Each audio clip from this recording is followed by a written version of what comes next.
नवी मुंबईतील खारघर परिसरात महिलांच्या सुरक्षेसाठी तैनात असलेल्या निर्भया पथकाच्या गाडीबाबत एक अत्यंत धक्कादायक प्रकार समोर आला आहे। सोमवारी रात्री खारघरमधील बैलपाडा भागात उभी असलेल्या या सरकारी गाडीतून एक मद्यधुंद तरुण बाहेर आला।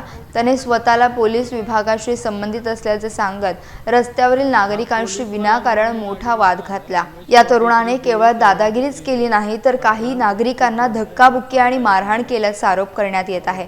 महिलांच्या सुरक्षेसाठी असलेल्या वाहनाचा असा चुकीच्या पद्धतीने गैरवापर पाहून स्थानिक नागरिक चांगलेच संतप्त झाले। परिस्थिती हाताबाहेर जात असल्याचे पाहून धाडसी नागरिकांनी या तरुणाला वेळीच पकडले आणि तातडीने स्थानिक पोलिसांच्या स्वाधीन केले। या संपूर्ण धक्कादायक प्रकरणाचा व्हिडिओ सोशल मीडियावर व्हायरल झाल्याने परिसरात मोठी खळबळ उडाली आहे।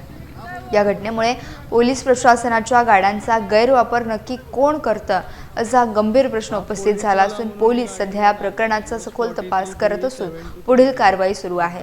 खूप ड्रंक आहे, याला चालता येत